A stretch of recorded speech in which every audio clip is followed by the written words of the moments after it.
Assalamualaikum warahmatullahi wabarakatuh. Alhamdulillahi rabbil alamin.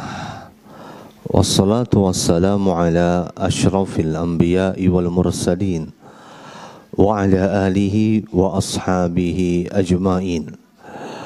Allahumma inna nas'aluka ilman nafi'an wa rizqan tayyiban wa amalan mutaqabbalan. Allahumma ya muqallibal qulub tsabbit qulubana ala dinik. Allahumma ya musarrifal qulub sarrif qulubana ala ta'atik. Allahumma inna nas'alukal jannah wa ma yuqarribuna ilaiha min qawlin wa amal, wa na'udzu bika minan nar wa ma yuqarribuna ilaiha min qawlin wa amal. Allahumma i'tik riqabana wa riqaba abaina wa ummahatina minan nar. Allahumma i'tik riqabana wa riqaba aswajina wa dhurriyyatina minan nar. Allahumma i'tik riqabana wa riqaba ulati umurina wa ulama'ina wa muallimina minan nar. Rabbana asrif 'anna 'adzaba jahannam inna 'adzabaha kana gharama. Rabbana taqabbal minna innaka antas samiul alim wa tub 'alaina innaka antat tawwabur rahim. Rabbana atina fid dunya hasanah wa fil akhirati hasanah wa qina 'adzaban nar. Wa sallallahu wasallim wa barik ala nabiyyina wa maulana Muhammadin wa ala alihi wa ashabihi ajma'in walhamdulillahi rabbil alamin. Alhamdulillahi rabbil alamin. Segala puji dan syukur senantiasa kita panjatkan kehadirat Allah subhanahu wa ta'ala. Di dalam kesempatan hari ini kita masih diberikan kemudahan oleh Allah untuk mendatangi taman-taman surga yang ada di dunia. Maka sebagaimana pagi hari ini kita sudah berjuang membawa keluarga kita ke taman-taman surga yang ada di dunia, maka semoga suatu hari kelak setiap dari kita akan kembali dikumpulkan oleh Allah bersama dengan orang yang kita cinta di dalam taman-taman surga yang ada di dalam surga Firdaus di sisi Allah subhanahu wa ta'ala. Amin ya rabbal alamin. Kemudian salawat beriring salam semoga senantiasa tercurahkan kepada Nabi uswatun hasanah kita, Nabi Muhammad sallallahu alaihi wasallam. Allahumma salli ala nabiyyina Muhammadin wa ala ali Muhammad kama sallaita ala Ibrahim wa ala ali Ibrahim. Allahumma barik ala nabiyyina Muhammadin wa ala ali Muhammad kama barakta ala Ibrahim wa ala ali Ibrahim innaka Hamidum Majid. Baik para jamaah sekalian, jamaah kajian Ahad pagi di Masjid Imam Asy-Syafi'i di kota Mojokerto, Jawa Timur yang dimuliakan oleh Allah subhanahu wa ta'ala. Alhamdulillah, segala puji hanya milik Allah. Hari ini kita dipertemukan oleh Allah subhanahu wa ta'ala di kota Mojokerto ini. Masya Allah. Kalau kita bilang Mojokerto, ingatan saya kembali ke zaman yang sangat jauh ya. Mojokerto itu ibaratnya IKM ya, ibu kota Mojopahit ya. Ada IKN, ada IKM. Masya Allah. Pas zaman kecil dulu kita sering diceritain sama bu guru kita. Ada kerajaan besar. Pusatnya di Trowulan, Mojokerto. Sekarang jadi Mojokerto. Dan alhamdulillah saya hadir di tengah kota ini. Bertemu dengan para jamaah dengan harapan bahwa kita bisa saling watawassaw bil haqqi watawassaw bis sabr, saling menasihati di atas jalan kebaikan, saling menasihati di atas jalan kesabaran. Dan insya Allah ada sebuah tema yang ingin kita angkat dalam pertemuan kita hari ini, yaitu tema tentang memilih untuk tetap setia, belajar untuk bisa setia.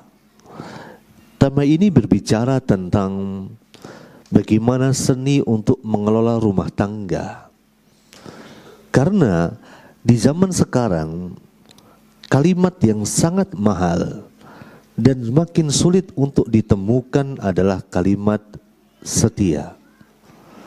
Betapa banyak di zaman sekarang cinta sudah bukan didasari karena Allah semata.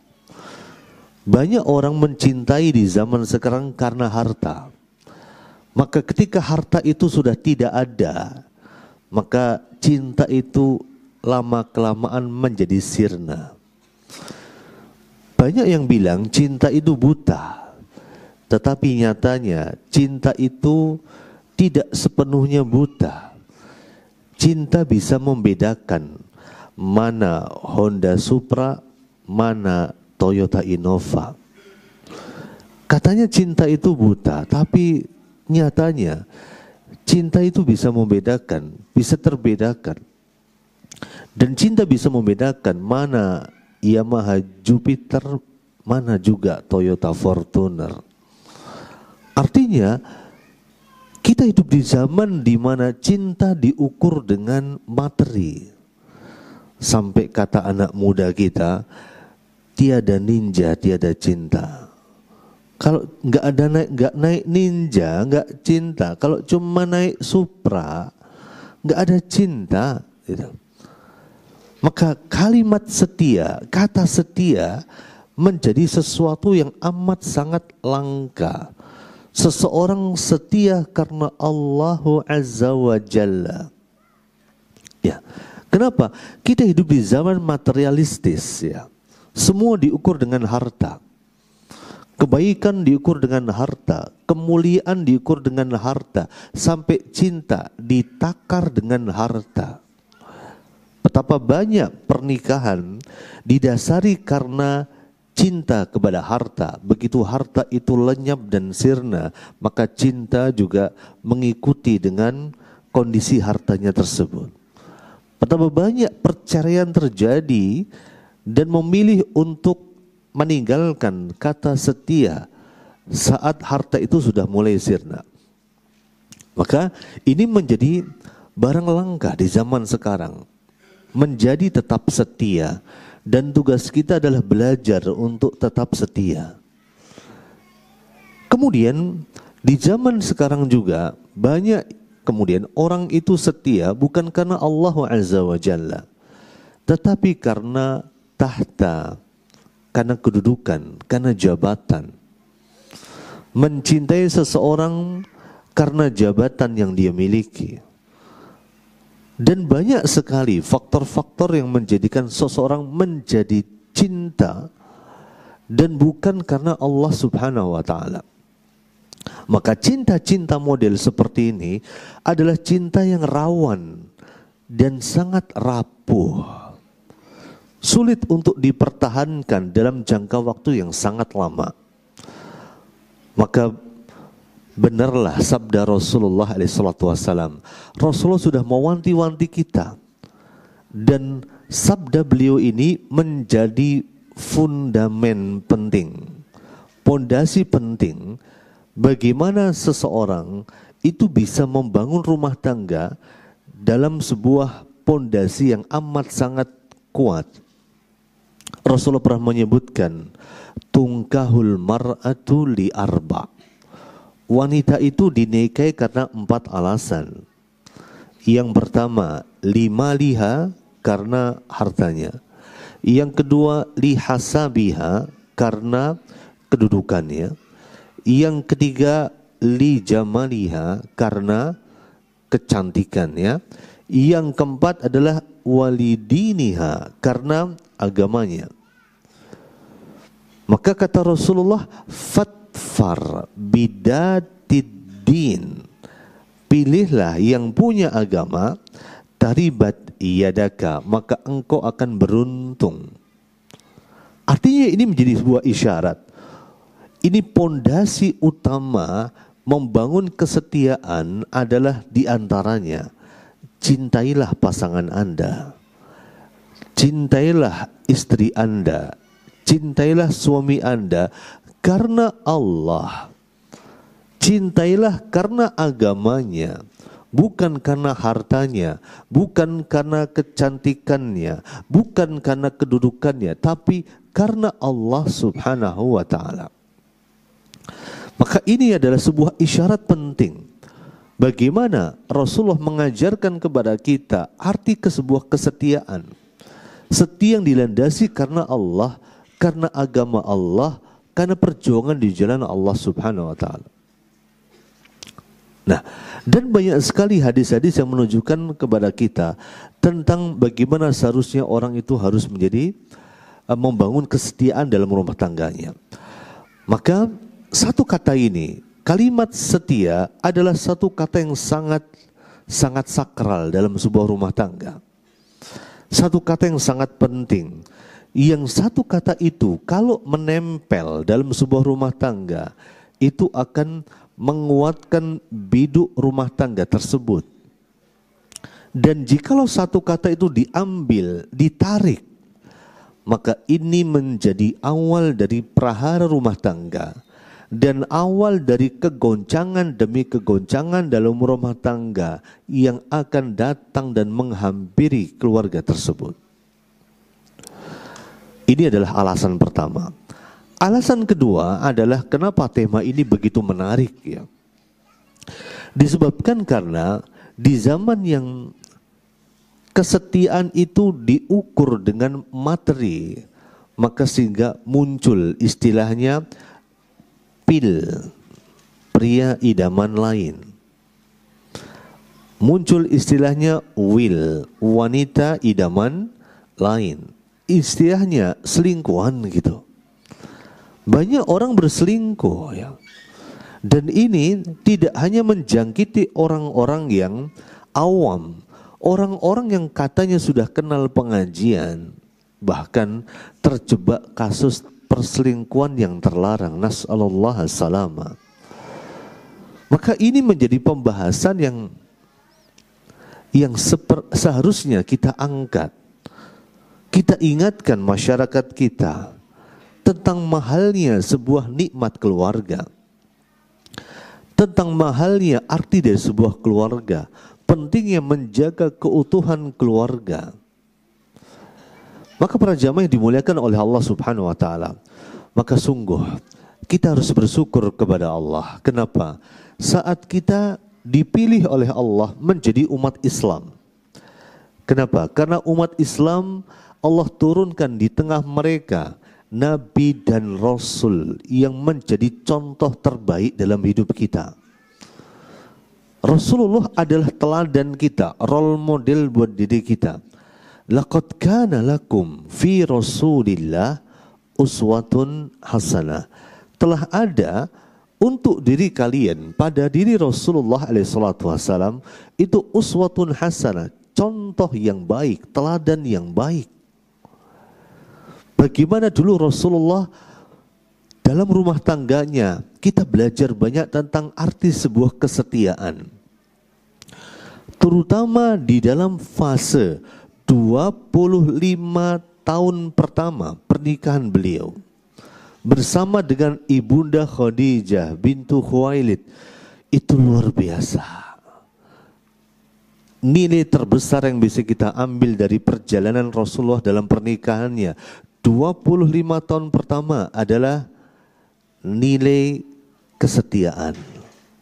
Bagaimana ini menjadi sebuah kesetiaan yang tidak akan pernah bisa tertandingi sepanjang zaman. Luar biasa. Dan kita harus bersyukur kepada Allah karena kita punya Nabi Muhammad yang diutus untuk umat Islam. Yang Nabi Muhammad ini adalah teladan terbaik. Coba kita lihat. Nabi-nabi yang lain tidak pernah diceritakan bagaimana kondisi pernikahan mereka. Nabi Isa alaihissalatu wassalam, wallahu ta'ala alam, apakah beliau pernah menikah atau tidak? Kalau pernah menikah, punya anak atau tidak? Tidak pernah datang di riwayat yang menjelaskan hal tersebut. Nabi Musa pernah menikah, tapi tidak pernah diceritakan bagaimana kehidupan pernikahannya. Hanya Nabi pilihan, Nabi Ibrahim, Nabi Muhammad yang diceritakan secara detail bagaimana kehidupan pernikahan mereka sebagai teladan bagi diri kita, teladan bagi umat Islam, termasuk teladan untuk kita belajar arti sebuah kesetiaan. Maka kalau kita mau belajar setia, maka belajarlah dari kisah Rasulullah Sallallahu Alaihi Wasallam bersama dengan Ibunda Khadijah. Luar biasa. Bagaimana Khadijah ini punya peran yang sangat penting dalam dakwah Rasulullah Alaihi Wasallam. Dengan kesetiaan beliau mengorbankan harta yang beliau miliki untuk perjuangan Islam. Bayangkan, seorang Khadijah miliarder, seorang yang amat sangat kaya raya di zamannya, yang kemudian setelah Rasulullah diangkat menjadi nabi, menjadi rasul, beliau mendermakan harta beliau untuk perjuangan di jalan dakwah. Ya, mendermakan harta beliau dalam perjuangan di jalan dakwah. Luar biasa. Tidak hitung-hitungan, tidak pernah hitung-hitungan terhadap masalah harta. Termasuk beliau kemudian adalah sosok terbaik bagaimana seorang istri harus memahami suaminya, harus menghormati suaminya, setia kepada suaminya. Inilah keteladanan yang kita ambil dari Ibunda Khadijah bintu Khuwailid yang mengajarkan kita arti sebuah kesetiaan. Ada sebuah penggalan kisah yang mengajarkan bagaimana setianya beliau kepada Rasulullah SAW. Ketika hari di mana turunnya wahyu pertama kepada Rasulullah, dan Rasulullah mengalami ketakutan yang sangat luar biasa. Kenapa? Datang malaikat Jibril dengan wujud aslinya yang memiliki 600 sayap dan menurunkan wahyu pertama yang berbunyi Iqra bismi rabbikal ladzi khalaq. Bayangkan malaikat Jibril bertemu Rasulullah dengan wujud aslinya. Kita bisa bayangkan. Bagi teman-teman yang mungkin pernah lihat pocong gitu ya, itu mesti rasanya nggak karuan.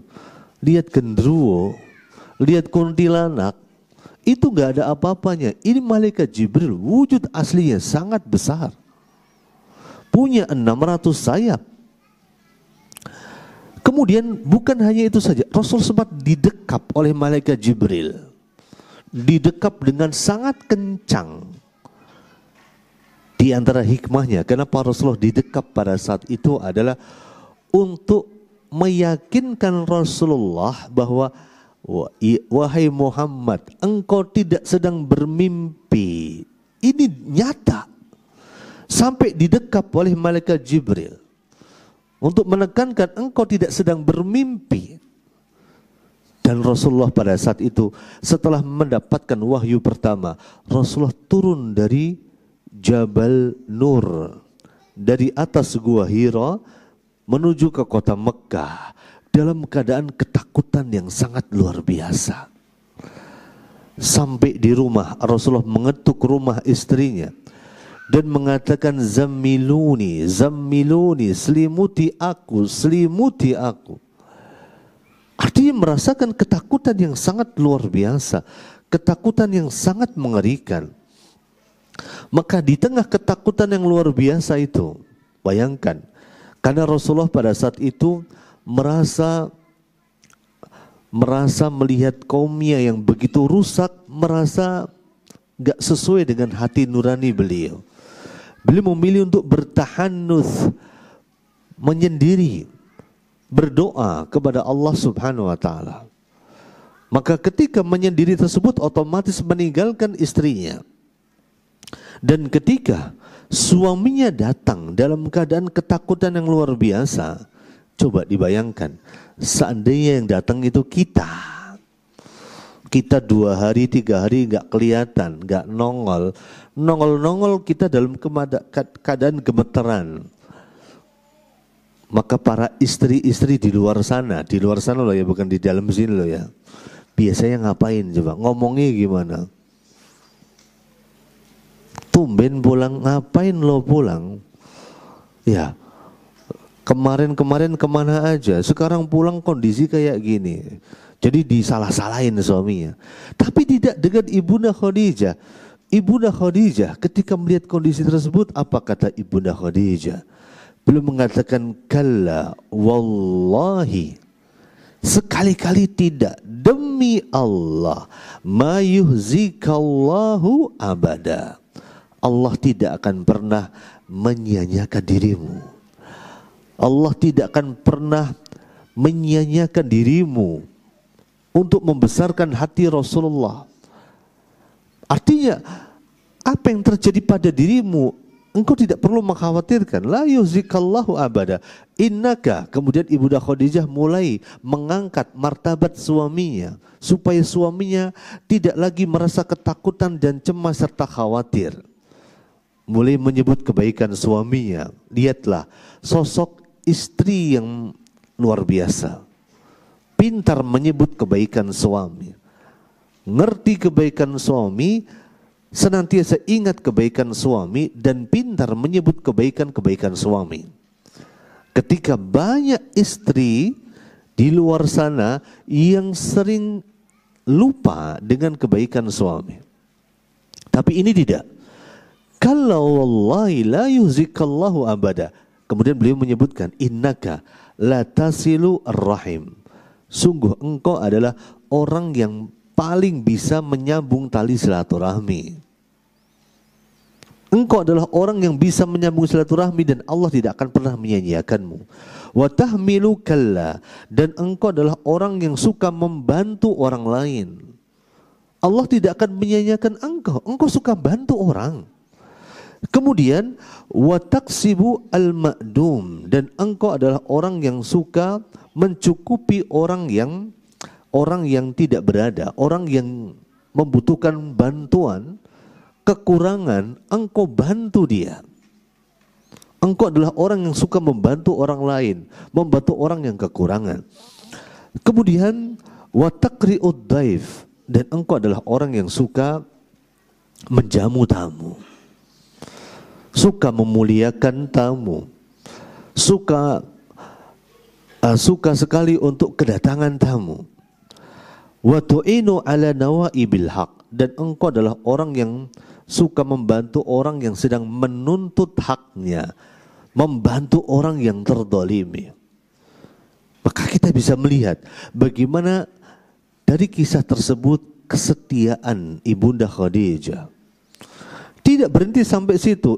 Beliau sampai mengantar Rasulullah untuk bertemu dengan Waraqah bin Naufal.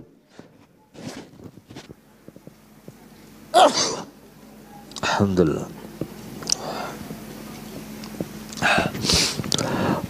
Untuk bertemu dengan Waraqah bin Naufal, putra dari paman Khadijah, sepupu Khadijah, yang waktu itu beragama Nasrani. Dan Waraqah mengatakan bahwa sungguhnya yang datang kepada Muhammad ini adalah namus, malaikat yang pernah Allah turunkan kepada Nabi Musa alaihissalatu wassalam. Maka dari sini kita bisa melihat bagaimana pengorbanan Khadijah ketika di awal-awal dari turunnya wahyu kepada Rasulullah SAW. Bagaimana Ibunda Khadijah mengajarkan kita arti dari sebuah kesetiaan dan bagaimana pilihan untuk bisa tetap setia bagaimanapun juga kondisi suami. Karena waktu itu Rasulullah mengalami ketakutan yang luar biasa, kecemasan yang luar biasa, mengalami kejadian yang sangat luar biasa. Maka dari sini, dari kisah Khadijah kita belajar tentang sebuah kesetiaan. Kita belajar tentang arti sebuah bagaimana seorang istri, pasangan suami istri saling menguatkan, saling mendampingi satu sama lain di masa-masa sulit. Maka berbeda dengan zaman sekarang. Zaman sekarang yang namanya setia sudah menjadi barang yang sangat mahal. Maka tugas kita hari ini adalah bagaimana kita bisa menghadirkan kembali kesetiaan di dalam rumah tangga kita, memunculkan dan menguatkan nilai-nilai kesetiaan dalam rumah tangga kita masing-masing. Bagaimana caranya? Bagaimana caranya? Maka inilah pembahasan kita hari ini. Maka supaya kita bisa tetap setia, maka ini bukan pekerjaan yang mudah. Ini PR besar yang harus kita datangkan dalam rumah tangga kita. Tetapi ini ketika bukan pekerjaan yang mudah, bukan berarti bahwa kita terlepas dari kewajiban ini.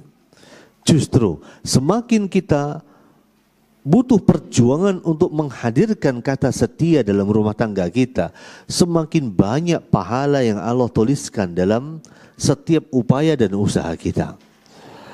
Maka agar bisa tetap setia, ada beberapa hal yang harus kita datangkan dalam rumah tangga kita.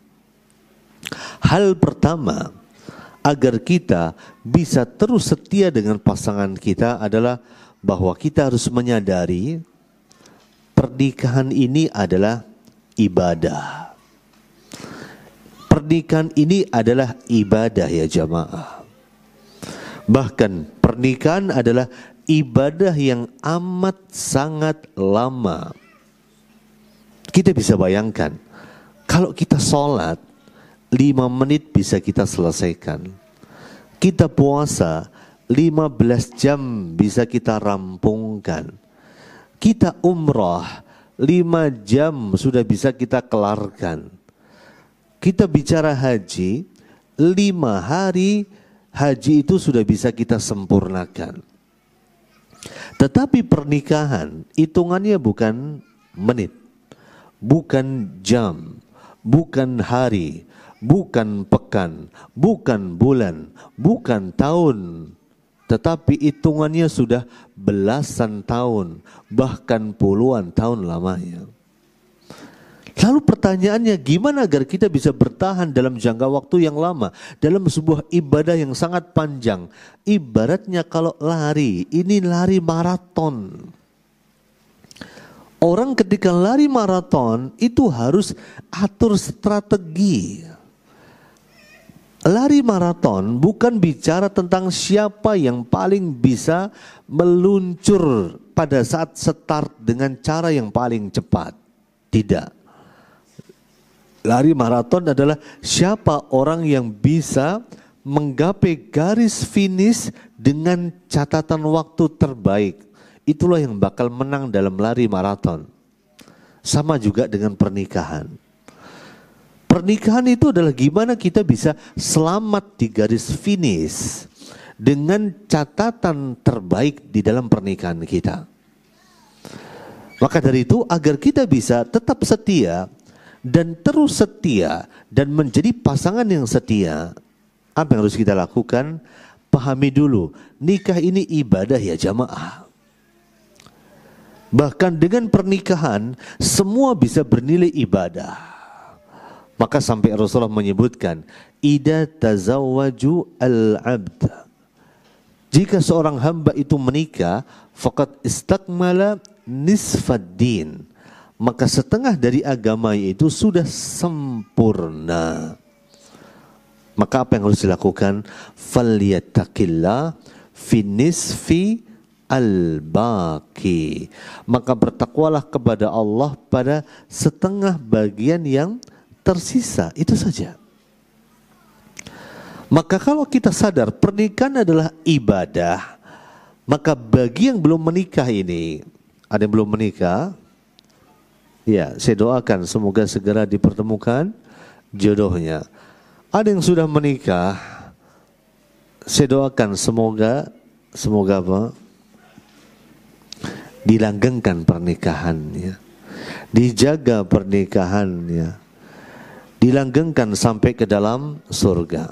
Ya, maka pernikahan ini adalah sebuah ibadah yang sangat luar biasa, dibutuhkan karena ini ibadah ya. Sebagaimana ibadah yang lain, maka dibutuhkan namanya keikhlasan. Bagaimana kita ikhlas mencintai pasangan kita karena Allah? Bagaimana kita ikhlas menerima pasangan kita karena Allah? Bagaimana kita ikhlas untuk saling memahami dengan pasangan kita karena Allah. Bagaimana kita bisa ikhlas saling mengerti dengan pasangan kita karena Allah. Kenapa harus ikhlas? Ini ibadah. Semua bisa bernilai ibadah. Sebelum menikah, laki-laki sebelum menikah, bekerjanya dia maka menjadi sesuatu yang biasa. Tapi setelah menikah, bekerjanya menjadi ibadah. Sebelum menikah, makannya kita sesuatu yang biasa-biasa saja. Sebelum menikah, makan ya biasa, ngopi ya biasa. Setelah menikah, ngopinya kita bisa jadi ibadah. Ngopi sama pasangan jadi ibadah. Makan sama pasangan jadi ibadah. Maka biasanya alhamdulillah saya sama istri kalau makan itu setengah jam gak cukup ya. Kalau makan bareng saya sama istri 1 jam minimal, 1,5 jam. Isinya apa? Isinya ngobrol. Dan itu insya Allah jadi ibadah. Kita ngobrol apa kira-kira? Ngobrol receh lah ya. Ngobrol tadi saya ngisi pengajian, ketemu sama jamaah. Tadi di jalan lihat apa, receh lah ngobrolnya. Tapi itu jadi ibadah, bayangin ngobrol receh jadi ibadah. Kemudian kita mijetin pasangan kita jadi ibadah. Tidur sama pasangan kita, ngobrol sebelum tidur jadi ibadah. Kita nemenin pasangan kita belanja di pasar jadi ibadah. Semua bernilai ibadah. Luar biasa. Jadi ketika kita menikah dan memaknai dengan sebuah ibadah, maka insya Allah pernikahan kita menjadi ladang pahala yang sangat luar biasa. Kita akan mendapatkan pahala dari arah yang sangat luar biasa, tidak terduga. Bangun tidur dapat pahala ibadah, mau tidur dapat pahala ibadah, semuanya di ibadah. Bahkan saat kita pisah sama istri kita kemana, kita di mana, kita telepon sama istri kita, jadi ibadah. Kenapa sebabnya? Karena pernikahan dasarnya adalah ibadah. Karena kita sadar nikah ini ibadah, maka tentunya memilih untuk setia dalam pernikahan juga bagian dari ibadah.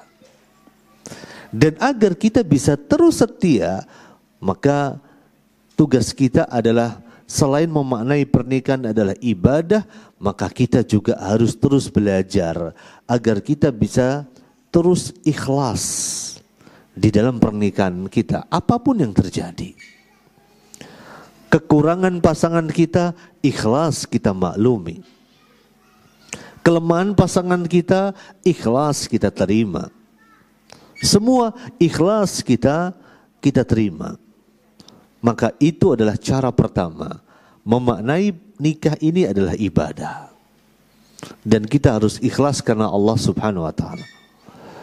Kemudian yang kedua, agar kita bisa tetap setia dengan pasangan kita, yang harus kita lakukan adalah bahwa kita perlu belajar membangun komunikasi dengan pasangan kita. Banyak rumah tangga berantakan hanya gara-gara metode komunikasi yang buruk dan komunikasi yang kurang efektif. Ya. Dan bagaimana kita harus membangun komunikasi?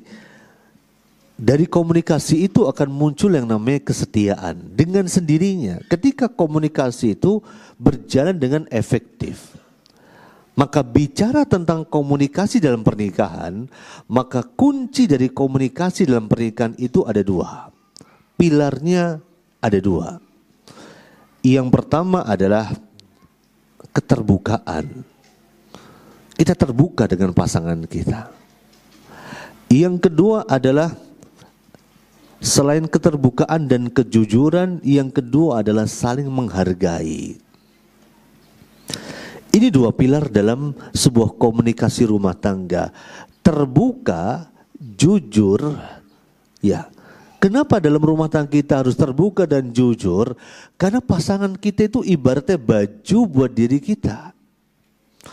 Allah menyebutkan dalam Al-Quranul Karim, hunna libasul lakum wa antum libasul lahunna.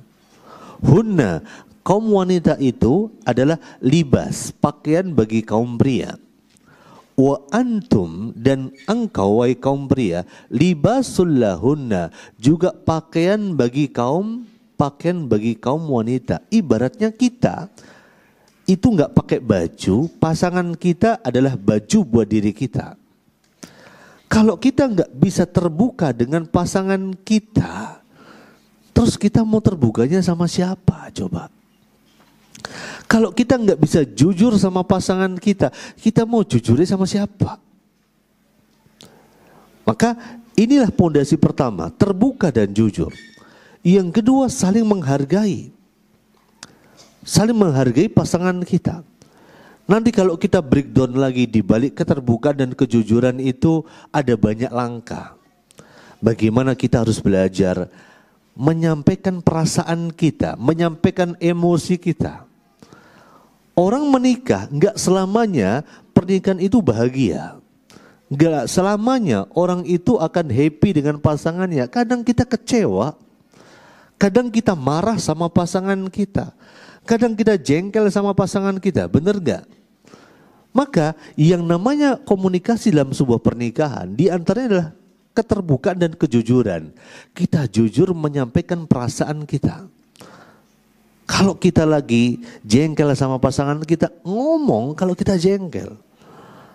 Terus terang, aku lagi jengkel nih.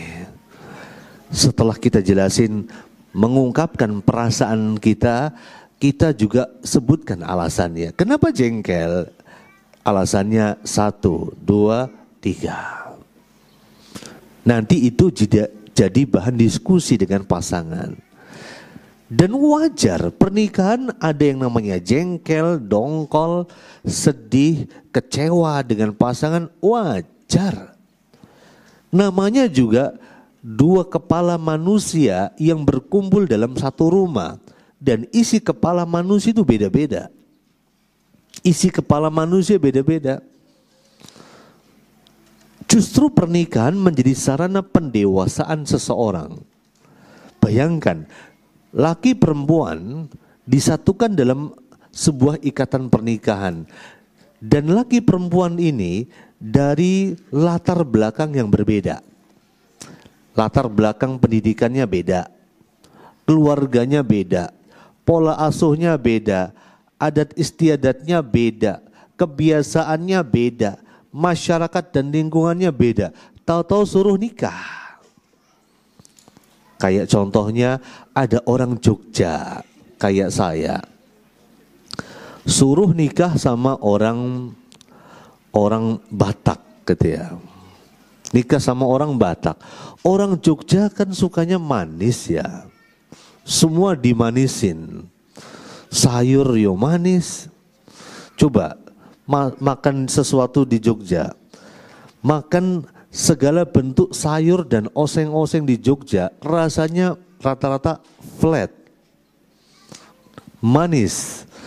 Kita geser ke timur dikit ya, geser ke area Jawa Tengah ya, perbatasan Jawa Tengah itu Manis Renggo, Prambanan. Saya punya teman, dia cerita, saya kalau beli sayur di area Sindumardani, itu area Ngemplak perbatasan dengan Klaten, itu kalau beli sayur rasanya, sayur apapun rasanya manis.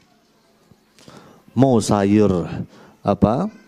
Mau sayur buncis, mau sayur kacang, mau sayur apapun manis.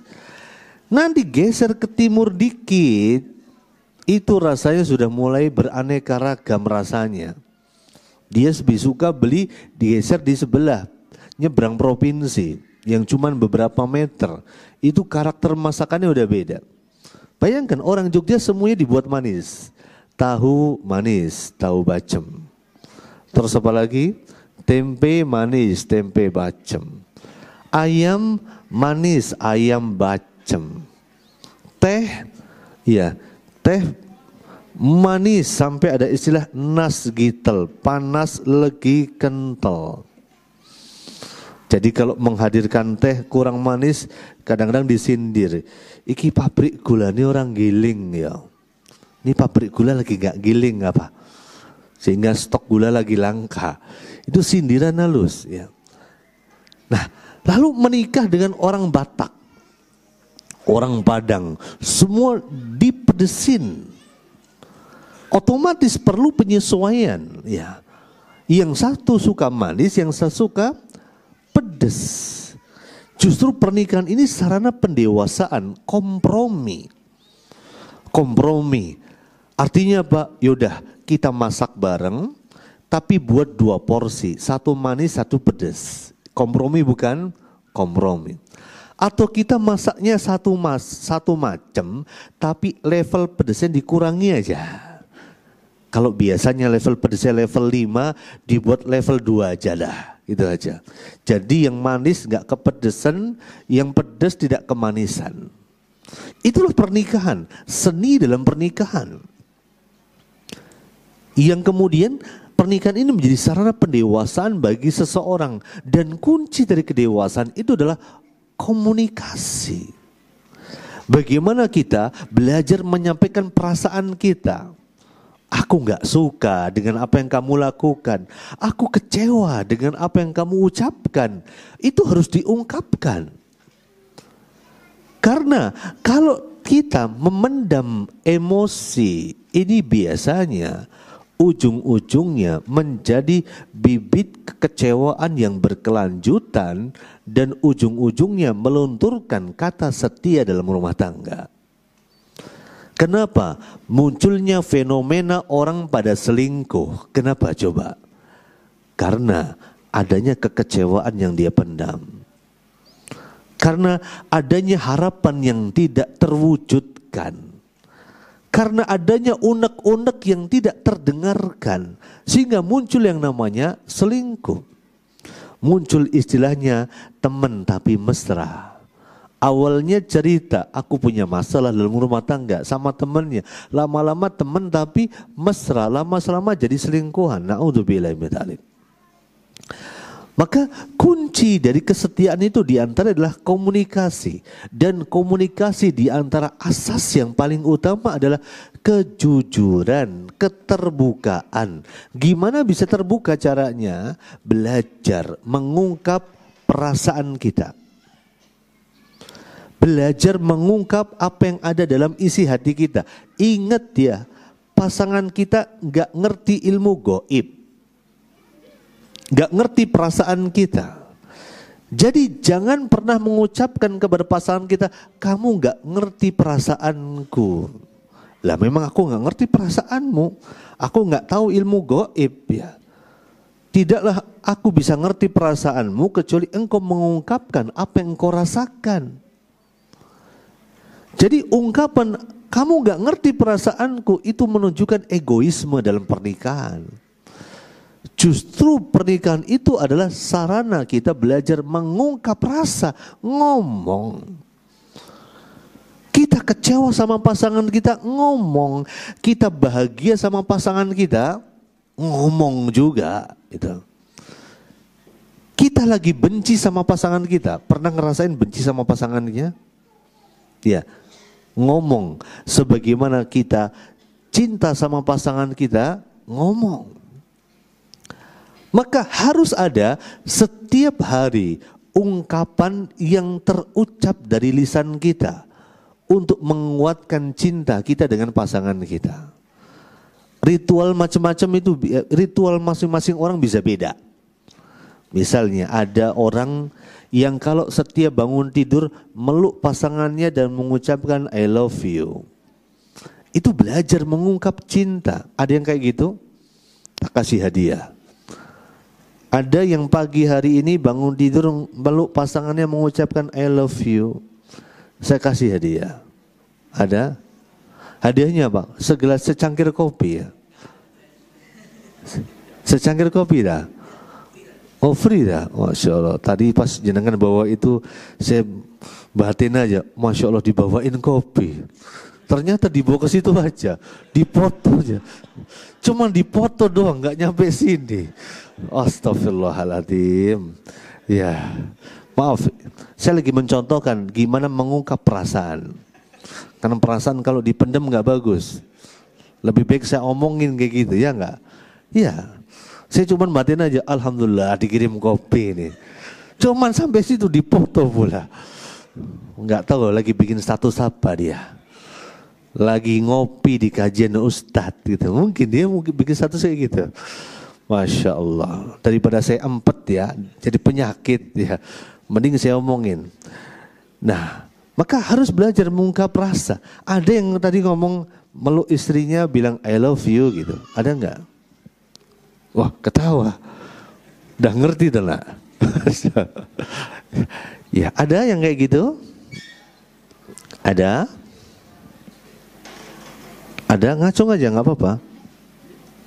Ada? Tadi pagi ya?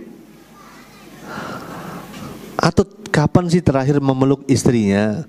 Oh, setahun yang lalu Ustadz. Oh, astagfirullahaladzim.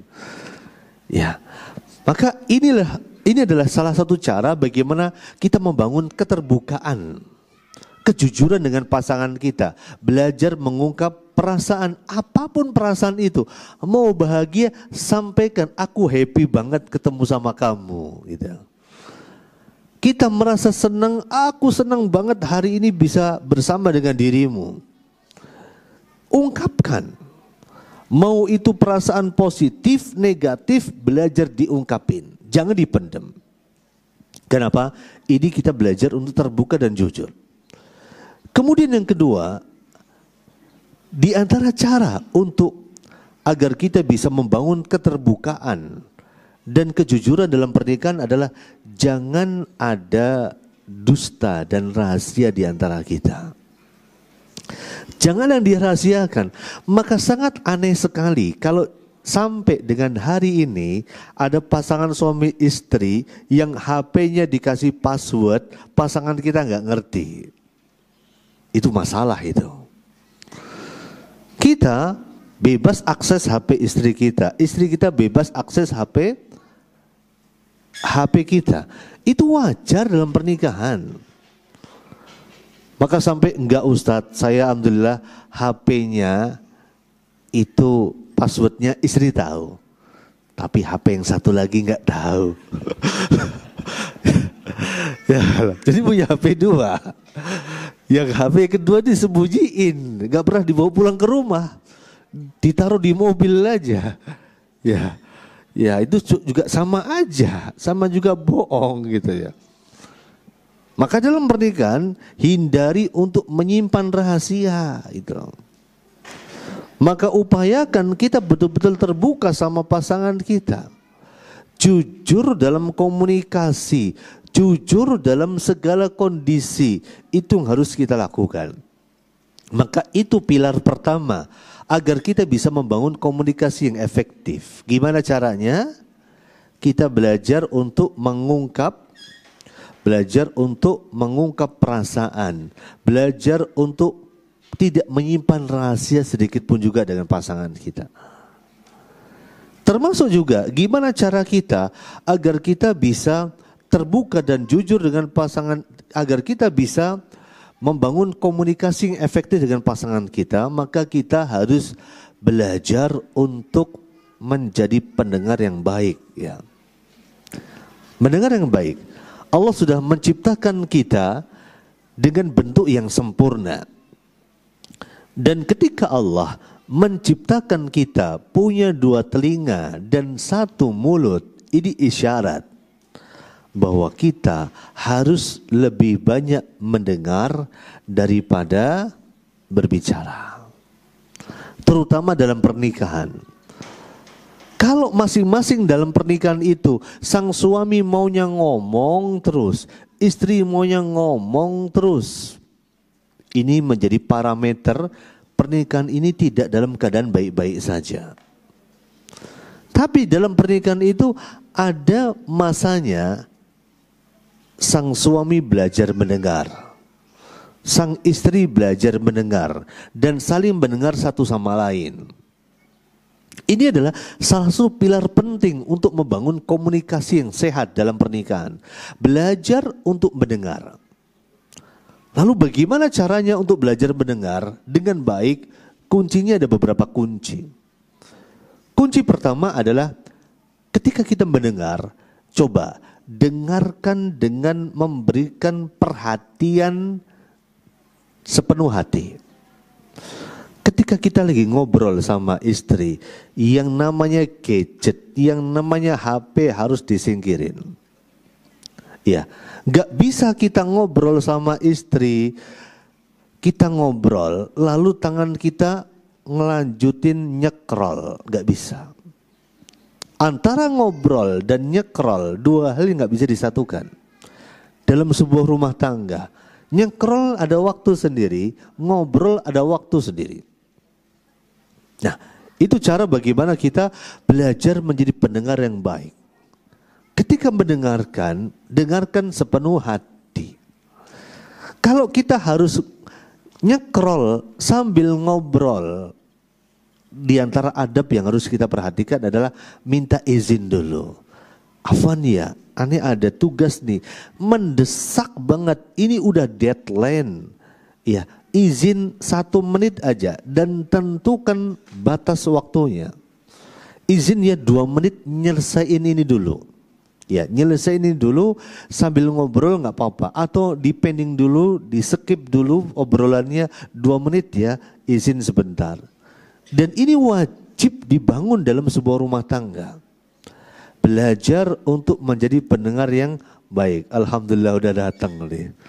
Ada ciri-cirinya tuh, ada tutupnya. Masya Allah. Jazakumullah khair ya Allah ya Karim. Semoga Allah memberikan Anda air minum di telaga Rasulullah sallallahu alaihi wasallam. Iki apa iki? Kopi hitam. Masya Allah. Luar biasa. Barakallahu fiik. Ya. Ya. Ya. Saling memberikan apa? Perhatian yang penuh. Ya. Jangan disambi-sambi. Jangan disambi-sambi. Termasuk juga ketika ngobrol, hindari yang namanya prasangka. Kadang-kadang begini, ketika ngobrol banyak diantara kita yang berusaha untuk menyela pasangan kita. Menebak-nebak atas apa yang mau disampaikan oleh pasangan kita. Padahal pasangan kita belum selesai ngomong, belum selesai cerita, kita sudah mengambil kesimpulan. Jangan dibiasakan. Maka itu diantara cara untuk membangun komunikasi yang efektif dengan pasangan kita. Gimana caranya? Kita berusaha untuk menjadi pendengar yang baik di hadapan pasangan kita. Kemudian bagaimana membangun komunikasi yang efektif dengan pasangan kita? Kita berusaha untuk saling memahami. Saling memahami, kita memahami pasangan kita. Kita memahami gaya bicara pasangan kita. Kita memahami alur pembicaraan pasangan kita. Karena ada tipe orang-orang kalau bicara itu muter, bulet, baru bicara intinya. Ada tipe orang gak kenal basa-basi, langsung das des bat bet. Maka gaya orang beda-beda, ya. Gaya orang beda-beda. Maka kita harus belajar memahami karakter pasangan kita. Ini tipenya ngobrolnya muter-muter, nanti ujungnya gimana nih? Dipahami dulu. Maka ketika ngobrol sama pasangan kita, membangun komunikasi dengan pasangan kita, upayakan saat kita ngobrol tersebut, gunakan bahasa yang jelas. Artinya hindari bahasa yang menimbulkan multitafsir ya. Multitafsir bahkan menimbulkan bibit-bibit konflik dalam pembicaraan tersebut. Bahasa yang jelas, dan ketika ngobrol juga gunakan empati kita. Berempati dengan apa yang disampaikan oleh pasangan kita. Gunakan bahasa yang positif juga. Artinya apa? Gunakan kata-kata yang baik. Kata-kata yang positif. Banyak di antara kita ketika ngobrol sama pasangan langsung memberikan vonis kepada pasangan kita. Banyak di antara kita kemudian bukannya mengapresiasi, bahkan banyak di antara kita justru memvonis pasangan kita. Maka dalam pernikahan butuh yang namanya apresiasi. Kasih apresiasi kepada pasangan kita. Dan banyak sekali tentunya bagaimana kita membangun komunikasi yang efektif dengan pasangan kita. Ini butuh, ibaratnya butuh satu sesi tersendiri ya. Tetapi ala kulli hal, agar kita bisa membangun kesetiaan, di antara pilar utama dari kesetiaan itu adalah kita belajar membangun komunikasi dalam rumah tangga. Ini pilar kedua. Kemudian pilar yang ketiga, saya cukupkan dengan 3 pilar saja agar kita bisa membangun kesetiaan dalam rumah tangga kita. Yang harus kita lakukan adalah kita belajar untuk memahami pasangan kita. Karena bagaimana mungkin kita bisa menghargai pasangan kita kalau kita tidak memahami pasangan kita. Maka kita belajar memahami kondisi pasangan kita, memahami masa lalu pasangan kita, memahami latar belakang keluarga pasangan kita, memahami kemudian tingkat pemahaman pasangan kita. Karena tujuan dari pernikahan itulah saling memahami, saling melengkapi. Pernikahan itu bukan bagaimana kita mencari orang yang sempurna, tidak. Justru dengan menikah kita menuju kepada kesempurnaan. Karena dengan menikah kita mencari orang yang bisa menutupi kelemahan kita, sebagaimana kita hadir untuk menutupi kelemahan pasangan kita. Itulah hakikat dari seni sebuah pernikahan. Kita hadir untuk menutupi pasangan kita, bukan menuntut kesempurnaan dari pasangan kita. Sebagaimana pasangan kita hadir untuk menyempurnakan diri kita, bukan untuk menuntut kesempurnaan dari diri kita. Maka jikalau kita memahami 3 pilar kesetiaan ini, maka insya Allah yang namanya kesetiaan dalam rumah tangga itu akan lebih mudah untuk dihadirkan, lebih mudah untuk diwujudkan, dan insya Allah kita dan pasangan kita bukan sekedar hidup bersama, tapi kita juga akan dikumpulkan oleh Allah dengan kehidupan sehidup sesurga di surga Firdaus di sisi Allah Subhanahu wa taala kelak. Amin ya rabbal alamin. Dan saya doakan semoga setiap jamaah yang sudah berjuang untuk hadir duduk di majelis ilmu di pagi hari ini secara online dan secara offline, semua dimudahkan oleh Allah untuk membangun rumah tangganya menjadi rumah tangga yang sakinah, mawaddah, dan penuh dengan rahmat di sisi Allah Subhanahu wa taala. Hanya kepada Allah kita memohon taufik, hanya kepada Allah kita memohon hidayah. Wa sallallahu wasallim wa barik ala nabiyyina wa maulana Muhammadin wa ala alihi wa ashabihi ajmain. Walhamdulillahi rabbil alamin. Itu yang bisa saya sampaikan terkait dengan bahan diskusi kita pagi hari ini, dan insya Allah kita lanjutkan dengan tanya jawab sebagai bahan diskusi kita dalam kesempatan yang penuh berkah ini. Silahkan bagi yang mau bertanya bisa mengajukan pertanyaan secara langsung dan atau secara tertulis. Silahkan. Baik. Ya, barakallah.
Baik. Bismillahirrahmanirrahim.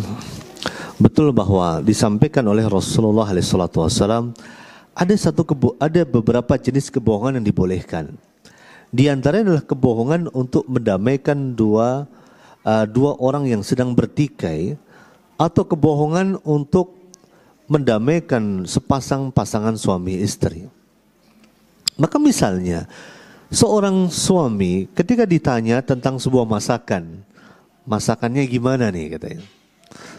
Masakannya, suami mengatakan dalam batinnya asin, ya.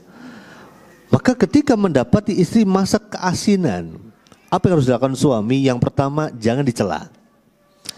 Jangan pernah mengomentari masakan. Kenapa? Karena kata sebagian sahabat, ma'aba Rasulullah sallallahu alaihi wasallam ta'aman qat. Rasulullah itu tidak pernah mencela makanan sedikit pun juga. Bahkan Rasulullah tidak pernah mengomentari masakan sedikit pun juga. Contohnya, dalam kisah ketika Rasulullah dijamu oleh Khalid bin Walid masakan yang terbuat dari dhopia, yaitu kadal Arab ya. Kadal Arab sama biawak itu beda.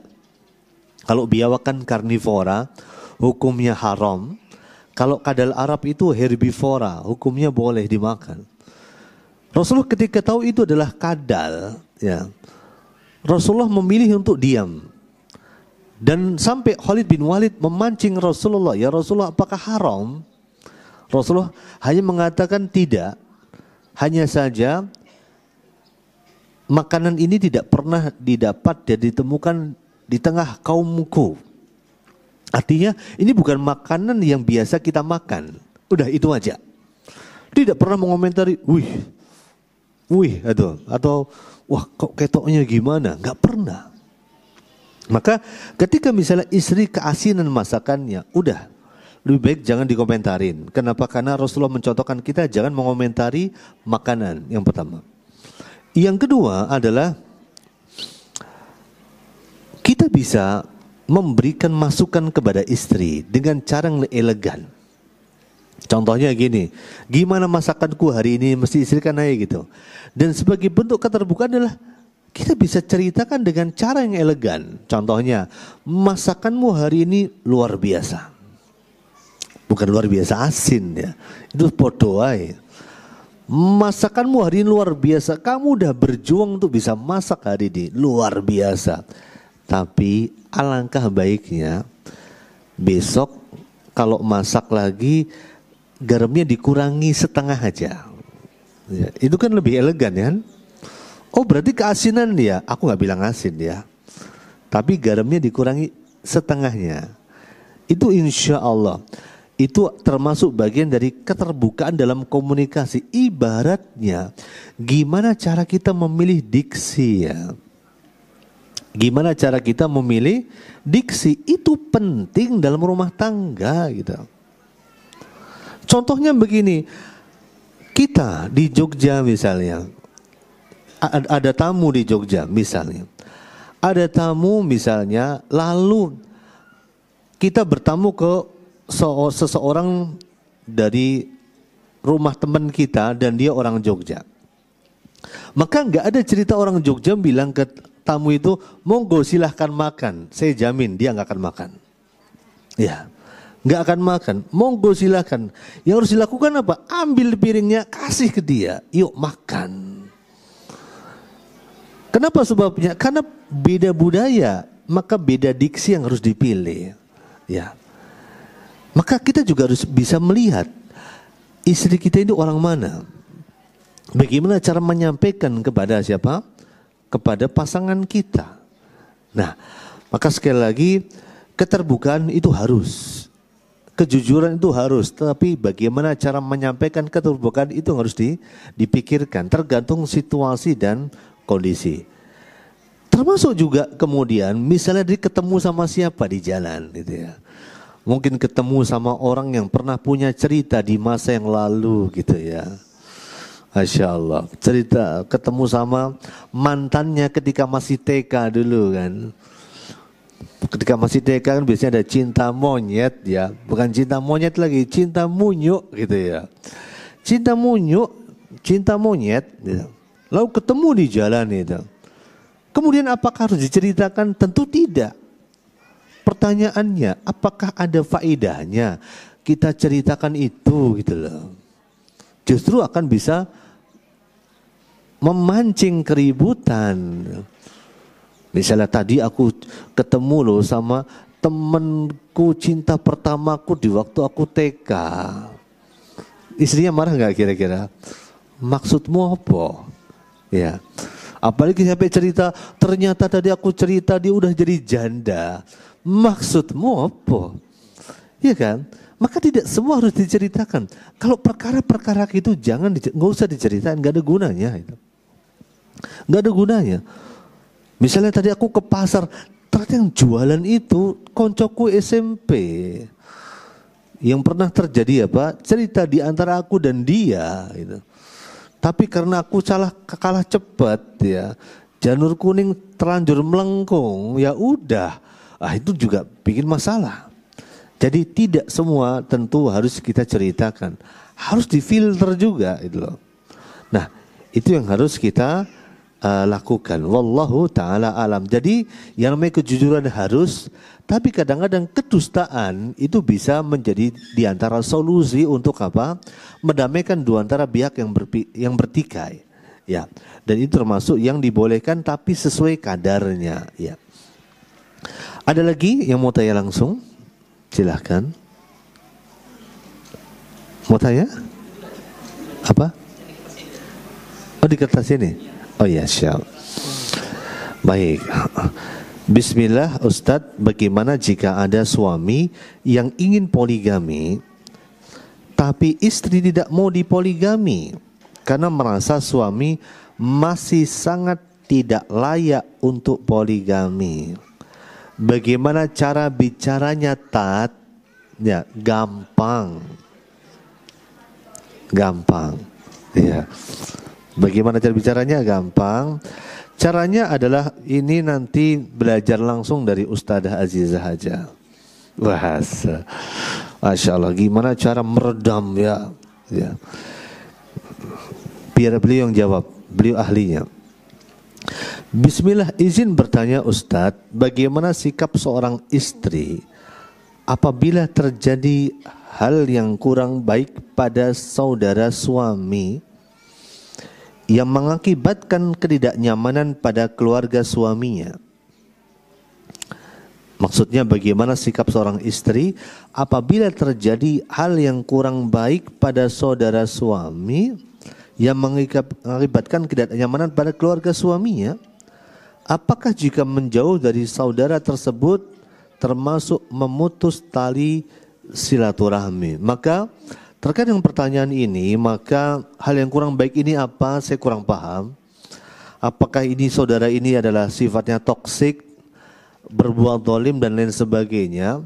Maka tentunya batasan memutus silaturahmi itu ada batasannya tersendiri. Dan kita tahu memutus silaturahmi ini juga merupakan salah satu dosa besar. Namun dalam beberapa kondisi memang kita memang kita harus menjauh dari perkara-perkara yang bisa menimbulkan kemadharatan yang lebih besar. Contohnya begini, saya pernah diceritakan ada orang kemudian dia punya saudaranya itu punya ilmu yang sangat mengerikan, ilmunya itu aji mumpung, ya. Ketika lihat punya saudaranya kaya raya, maka dia sering pinjam duit ke saudaranya itu. Dan yang namanya pinjam, akadnya kan dibalikin ya. Setiap pinjam gak pernah dibalikin.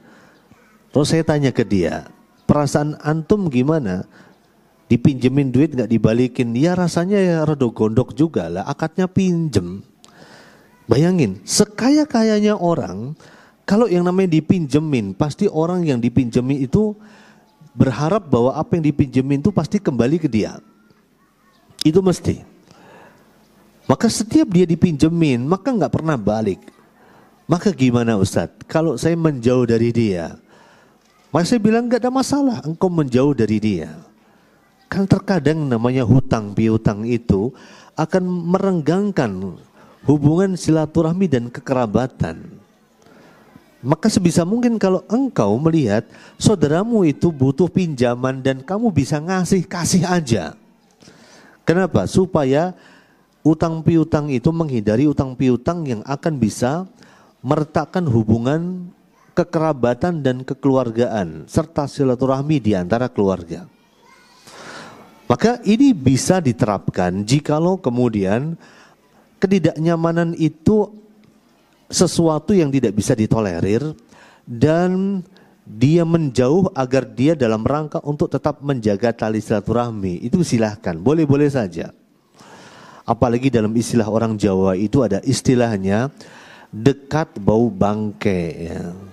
Jauh bau harum, ya. Kalau kita dekat sama saudara kita, biasanya keburukan kita akan semakin nampak dari saudara kita dan mengakibatkan potensi konflik dan perselisihan. Beda kalau jauh, ketemu setahun sekali ketika lebaran, ketemu misalnya berapa bulan sekali, maka jikalau itu menimbulkan kebaikan, maka itu adalah sesuatu yang bisa kita lakukan dan bisa kita terapkan. Maka jikalau mungkin ada sesuatu yang membuat tidak nyaman dan kita menjauh dan niat kita untuk tetap menjaga silaturahmi supaya tidak terjadi permusuhan, maka insya Allah tidak termasuk memutus tali silaturahmi. Bismillah, assalamualaikum, waalaikumsalam. Mohon nasihatnya agar suami dan istri tidak bermudah-mudahan berkholwat dengan teman kerja walaupun dengan alasan kerja, karena pasangan tidak bisa selalu mengawasi. Maka tentunya di antara cara agar kita di sini kita bisa melihat dari pertanyaan ini ada sebuah kekhawatiran dari pasangannya jikalau dalam pekerjaan tersebut menimbulkan efek negatif. Maka para jamaah sekalian, kita memang tidak pernah bisa mengawal pasangan kita dan mengawasi pasangan kita 24 jam sehari. Maka apa yang harus kita lakukan? Yang harus kita lakukan adalah kita harus belajar untuk percaya dengan pasangan kita. Dan kita juga belajar untuk menanamkan agar pasangan kita juga percaya kepada diri kita, saling percaya.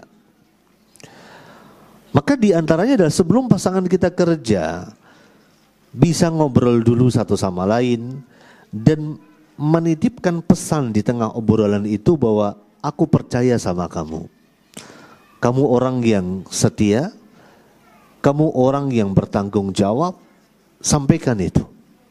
Insya Allah ini bisa menjadi bekal bagi pasangan kita di tengah dunia kerja yang mungkin penuh dengan ikhtilat dan mungkin sampai mengharuskan untuk berkholwat.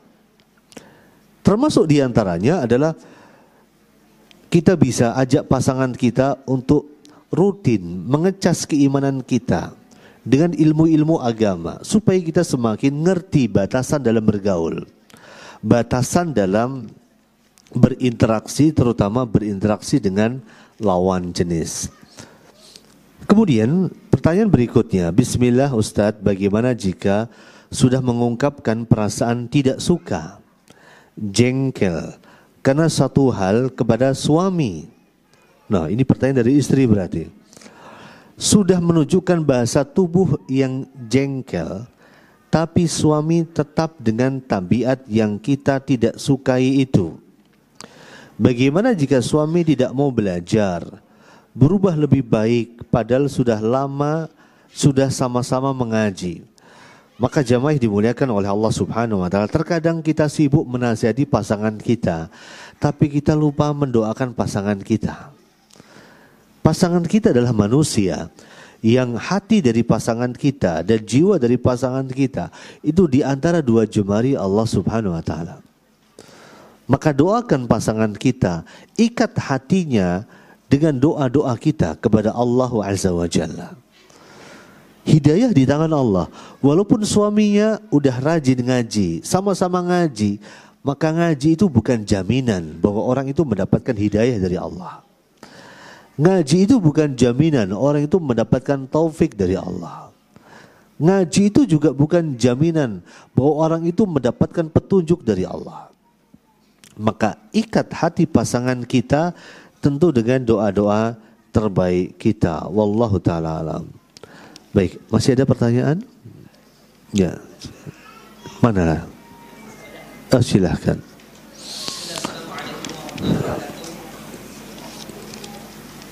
Pertanyaan pertama, bagaimana kalau setia dengan 4 istri? Apa itu termasuk juga setia? Setia dengan 4 istri, Masya Allah. Yang kedua, bisa yang diangkat tentang kesetiaan tadi ini kok hanya dominan antara Rasulullah dengan Ibunda Khadijah. Apakah ketika pernikahan Rasulullah dengan istri-istri beliau setelah Ibunda Khadijah meninggal tidak dianggap sebagai kesetiaan? Amin. Masya Allah. Dan sebentar dulu, kelas berat semua nih masalahnya. Ya, pertanyaan pertama, apakah seseorang ketika punya 4 istri dan bicara masalah setia tetap masih dalam koridor setia? Ya, tetap. Karena tidaklah Allah Subhanahu wa taala memperbolehkan seorang pria untuk menikah dengan 4 wanita. Fankihu ma ta'balakum min nisa'i masna wa sulasa wa ruba. Tentunya sesuatu yang halal dan sesuatu yang dibolehkan. Dan berlaku kaidah sebagaimana kaidah pada pernikahan yang selain dari poligami. Jadi tetap dalam koridor setia. Setia dalam bingkai agama. Nah, ini jawaban atas pertanyaan pertama. Jawaban atas pertanyaan kedua adalah masalah terkait dengan tema kita hari ini. Saya hanya menyebutkan kisah Khadijah. Kenapa sebabnya? Karena pernikahan Rasulullah dengan istri-istri beliau dengan tabiat dan karakter masing-masing istri yang berbeda, dari setiap pernikahannya bisa diambil sisi pelajaran yang paling menonjol.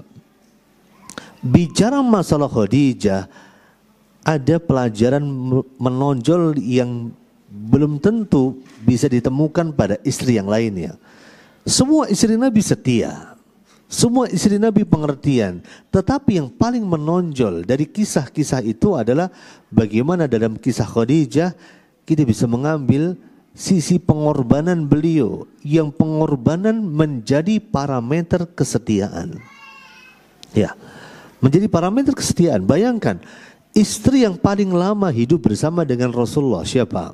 Khadijah. Istri yang paling lama hidup bersama Rasulullah adalah Khadijah. Istri yang paling berkorban untuk Rasulullah siapa? Khadijah. Istri-istri Nabi yang lain dinikahi Rasulullah ketika Islam sudah jaya. Sedangkan Ibunda Khadijah dinikahi ketika Rasulullah merintis dakwah ini penuh pengorbanan berdarah-darah. Jadi setiap dari kisah Rasulullah dan istri beliau ada sisi-sisi yang menonjol yang belum tentu ditemukan dari kisah-kisah dengan istri yang lainnya. Maka saya menyebutkan itu karena yang paling menonjol dari sisi masalah kesetiaan dengan parameter-parameternya adalah Ibunda Khadijah.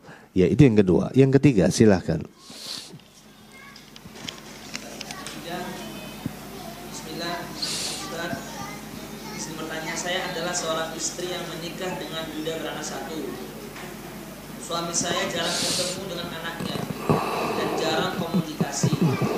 Suatu saat suami saya chatan dengan anaknya tentang minta HP tanpa sepengetahuan saya. Intinya suami tidak jujur atau terbuka dengan saya. Saya taunya dari ibu mertua. Begitu saya tanyakan ke suami saya baru cerita di situ saya kecewa dengan suami. Apakah posisi saya salah jika kecewa, Ustaz? Mohon nasihatnya buat suami saya yang sering tidak jujur dan tidak terbuka. Jika ada apa-apa tidak mau cerita. Baik. Jadi intinya adalah kekecewaan dalam rumah tangga adalah suatu yang pasti akan terjadi. Kekecewaan terjadi ketika ada selisih antara harapan dan kenyataan. Kita punya harapan, sedangkan kenyataannya terjadi jauh dari harapan, maka selisih antar harapan dan kenyataan menjadi sebuah kekecewaan, dan ini mesti terjadi dalam rumah tangga. Lalu obatnya bagaimana? Apa yang kita sampaikan tadi sudah menjadi obat. Kita harus belajar mengungkap perasaan, ya, dan dorong juga pasangan kita untuk melakukan hal yang serupa, untuk jujur dalam berkomunikasi. Maka inilah seni dalam sebuah pernikahan. Bagaimana kita kemudian saling memberi dan menerima. Saat kita ingin jujur, saat kita ingin pasangan kita itu jujur sama kita, maka yang harus kita lakukan, kita jadi orang yang juga jujur dengan pasangan kita. Saat kita ingin pasangan kita terbuka dengan diri kita, kita juga harus terbuka dengan pasangan kita. Percayalah bahwa manusia diciptakan oleh Allah dengan hati dan perasaan. Ketika manusia melihat pasangan yang sudah berkorban untuk dirinya, maka biasanya pasangan kita juga tidak segan-segan berkorban dengan cara yang sama. Saya nggak tahu nyatanya atau kenyataannya bagaimana di lapangan, bagaimana kondisi istri, saya juga nggak tahu juga. Maka dari itu yang namanya permasalahan rumah tangga, idealnya ya itu dihadirkan kedua belah pihak. Maka kalau ada orang, Ustadz mau konsultasi masalah keluarga, oke. Syaratnya pasangan suami istri datang dua-duanya ke sini.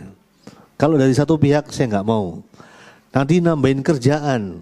Saya hanya dapat cerita dari satu versi aja. Saya nggak mau. Maka dari itu tentunya kita harus lihat masalah itu secara global gitu loh. Bagaimana pandangan suami atas diri istrinya? Kenapa sampai suami nggak mau jujur? Ini mesti ada alasannya. Sebagaimana istri memvonis suaminya nggak jujur, ini juga istri punya alasan, suami juga punya alasan. Maka secara umum kalau kita ingin diperlakukan oleh pasangan kita dengan satu perlakuan, maka perlakukanlah pasangan kita dengan perlakuan yang kita ingin diperlakukan oleh pasangan kita. Maka sampai Rasulullah menyebutkan bahwa la yu'minu ahadukum, kalian tidak dikatakan beriman hatta yuhibba li akhihi ma yuhibbu li nafsi, sampai kalian mencintai sesuatu untuk saudara kalian sebagaimana kalian mencintai sesuatu untuk diri kalian sendiri. Maka disinilah kita belajar untuk apa? Belajar untuk jujur dengan pasangan kita. Wallahu ta'ala alam. Ya. Silakan. Assalamualaikum warahmatullahi wabarakatuh. Ustaz ingin bertanya, saudara saya memiliki rumah tangga yang jauh dari kata ideal. Suaminya tidak memberi nafkah, tidak terbuka perihal kerja, gaji, dan jarang pulang karena alasan sibuk kerja, HP di password dan lain-lainnya. Lalu suatu saat Allah Subhanahu Wa Taala tunjukkan jika suaminya video callan dengan selingkuhan sama wanita lain, dan ini bukan kali pertamanya. Lalu saudara saya ini akhirnya menyerah dalam rumah tangganya. Apakah dia termasuk yang tidak bersabar kepada Allah Subhanahu Wa Taala? Baik, bismillahirrahmanirrahim. Sebuah pernikahan, tadi sudah kita sebutkan kaidah pertama agar kita bisa setia adalah nikah ini adalah ibadah. Dan di antara ibadah yang bisa kita lakukan dalam sebuah pernikahan adalah ibadah dengan kesabaran-kesabaran kita. Maka tentunya ketika seseorang mendapatkan masalah dalam rumah tangga, pertama kali yang harus dilakukan adalah sabar. Tetapi seseorang juga harus melihat bahwa sampai titik mana dia harus bersabar. Sampai titik mana dia melihat bahwa pernikahan ini bisa dipertahankan. Maka jikalau kemudian dia merasa bahwa dia bisa kembali mengulang kembali cinta di antara mereka dan mempertahankan pernikahan mereka dengan upaya-upaya yang bisa mereka bicarakan bersama, maka insya Allah bersabar lebih baik bagi mereka. Saya yakin ketika suami melakukan hal tersebut mesti ada alasannya. Kenapa sampai suami berselingkuh? Itu mesti ada alasannya. Karena Allah telah mengaitkan hukum sebab dengan hukum akibat. Kenapa orang itu bisa kenyang? Karena dia makan. Kenapa orang itu bisa tidak haus? Karena dia minum. Allah mengaitkan hukum sebab dengan hukum akibat. Kenapa suami selingkuh? Ini mesti ada sebabnya. Ketika seseorang berniat tetap menjaga keutuhan rumah tangga, berjuang untuk mencari solusi dan bersabar, maka disitulah nilai pahalanya. Tapi jikalau kemudian seseorang melihat bahwa dalam pernikahan itu sudah tidak lagi bisa dipertahankan, sang suami sudah susah untuk diajak bicara, senantiasa menghindar, tidak ada itikat baik untuk memberikan nafkah, terlalu banyak hak-hak yang terabaikan, terlalu banyak kewajiban-kewajiban tidak tertunaikan. Justru pernikahan menjadi sarana untuk menumpuk dosa, pernikahan menjadi sarana untuk saling mencela dan memaki satu sama lain. Maka tentu Allah berikan solusi terakhir dalam pernikahannya. Apa itu? Berpisah. Tapi itu solusi terakhir. Tentunya sabar di sini adalah sabar dalam mencari solusi dalam masalah pernikahan yang dihadapinya. Maka dari itu sabar tentu jauh lebih baik dan itu menjadi pahala tersendiri. Tapi terkadang sabar itu memiliki batas ya. Artinya apa? Terkadang bahwa ketika orang sabar, terkadang tidak semua orang bisa sabar. Justru dengan kesabaran itu membuat dia senantiasa gibahin pasangannya, mencela pasangannya, menjelek-jelekkan pasangannya. Maka sabarnya di sini tentu tidak sebanding dengan keburukan yang terjadi di tengah kesabarannya. Maka hanya penanya yang tahu sampai tingkat mana tingkat kesabarannya yang bisa dia pertahankan. Dan yang harus kita lakukan adalah banyak meminta kepada Allah, minta petunjuk ya. Terkadang kita menilai saya akan bertahan dan bertahan lebih baik, tetapi Allah terkadang punya rencana yang lebih baik lagi. Maka minta petunjuk kepada Allah agar Allah berikan pilihan yang terbaik dalam pernikahan Anda. Itu yang harus dilakukan. Wallahu taala alam. Masih ada lagi? Silakan.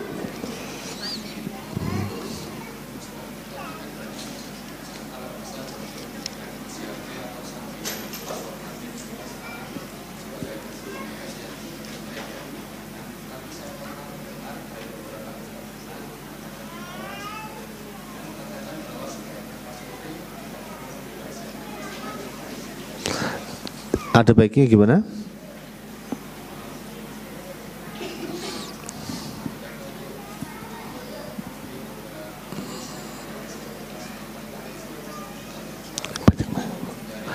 Dibacakan aja.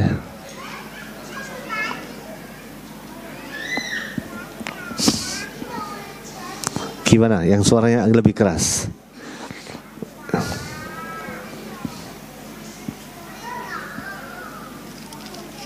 Bismillah, Ustaz. Tadi kan katanya jangan menyembunyikan isi HP atau sandi HP dari pasangan sebagai bentuk komunikasi yang baik. Nah, tetapi saya pernah mendengar dari beberapa ustaz sunnah dan 3 orang yang mengatakan bahwa sebaiknya maksudnya tidak perlu membuka isi HP pasangan tanpa izin dengan tujuan: 1, menghindari mencari kesalahan orang lain masih terhadap husnuzon. 2, menghindari potensi konflik-konflik yang tidak perlu. Yang ketiga, tidak perlu memusingkan diri sendiri dengan mengambil tugas malaikat yang mana tugasnya adalah mencatat. Jadi sebenarnya baiknya bagaimana kalau begitu Ustaz? Jazakallah khair. Baik. Ya jamaah, tidak ada dalil yang menekankan kepada kita bahwa HP di-password apa enggak. Memang enggak ada dalil. Itu istihad ya jamaah. Saya mengatakan hal tersebut sebagai bentuk bagaimana saya sudah menerapkannya ya. HP di-password, istri tahu passwordnya. Laptop di-password, istri tahu passwordnya. Tablet di-password, istri tahu passwordnya. Bahkan isi rekening istri tahu. Semua istri tahu. Apa yang terjadi? Saling percaya. Kalau tadi alasannya untuk menghindari potensi konflik, berarti ada potensi konflik yang disembunyikan. Justru ketika ada potensi konflik dibicarakan bareng gitu loh. Dibicarakan bareng satu sama lain, karena istri adalah partner kita. Kalau kita nggak cerita sama istri, kita mau cerita sama siapa? Kalau kita nggak percaya sama pasangan kita mau percaya sama siapa? Ya, maka silahkan kalau ustadz yang lain berpendapat yang berbeda. Manusia bebas berpendapat ya jamaah. Saya menyampaikan apa yang sudah saya terapkan dalam keluarga kami ya. Nggak ada dusta di antara kami. Istri tahu istri kepala saya. Saya juga tahu istri kepala istri. Udah gitu aja. Ya. Jadi ibaratnya istri adalah saya versi perempuan, saya adalah istri saya versi laki-laki. Itu aja. Jadi silahkan bisa pilih yang mana. Tapi selama saya terapkan ini, alhamdulillah semuanya berjalan baik-baik saja. Jadi silahkan mau ikut pendapat yang mana. Tidak perlu dibenturkan. Kata ustadz ini, kata ustadz yang ini, nggak perlu ya jamaah. Apalagi ini bukan sesuatu yang qat'i. Kata ustadz ini 3 orang, ustadz ini cuma 1 orang berarti syad gitu ya. Dalam ilmu hadis kan namanya syad. Jangan dibenturkanlah. Apalagi dalam masalah-masalah yang bukan permasalahan qat'i ya. Wallahu taala alam ya. Ada lagi? Silakan. Silakan.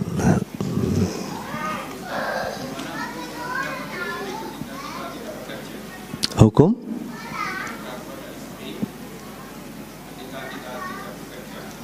Bagaimana?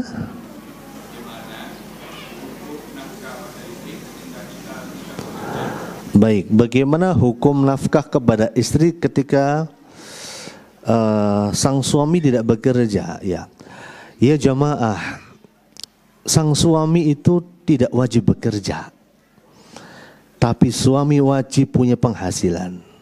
Itu aja. Sepakat? Sepakat. Itu aja. Ya, karena banyak tipe suami itu tipe investor. I invest, you setor.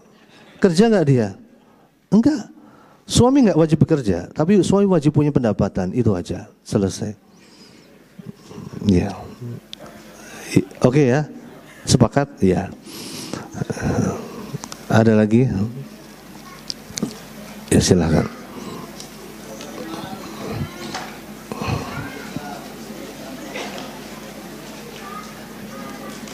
Mensikapi apa?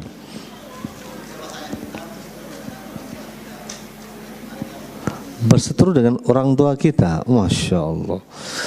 Pertanyaan simpel ya, singkat, tapi pembahasannya, jawabannya satu pertemuan. Ini perlu pertemuan tentang fikih keharmonisan dengan mertua ya. Ini perlu dibahas satu sesi, insya Allah. Satu sesi mas, catat mas. Nah, ini kalau dibahas ini sampai asar kita nanti. Boleh nggak sampai asar? Nggak iso ya ini. Apa? Orang kuban. Ilmu kalau separuh-paruh susah diterapkan. Ya, baik. Perlu satu sesi aja. Ya, barakallahu fiik. Ada lagi? Silakan, silakan.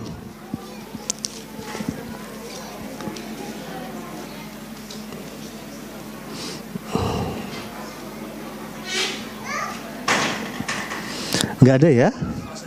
Khalas? Ya, baik, kalau tidak ada, alhamdulillahirabbil alamin, kita sudah diperjumpakan oleh Allah Subhanahu wa taala dalam majelis yang mulia ini. Maka kita meminta kepada Allah Subhanahu wa taala semoga Allah jadikan rumah tangga kita raudhatun min riyadil jannah, taman-taman surga yang ada di dunia. Semoga Allah jadikan rumah tangga kita sakinah, mawadah, warahmah. Dan semoga Allah satukan kita di surga nanti bersama dengan pasangan kita, sebagaimana kita sudah disatukan oleh Allah di dalam dunia yang fana ini. Hanya kepada Allah kita memohon taufik, hanya kepada Allah kita memohon hidayah. Wa sallallahu wa sallim wa barik ala nabiyyina wa maulana Muhammadin. wa ala alihi wa ashabihi ajma'in. Walhamdulillahi rabbil alamin. Barakallahu fikum.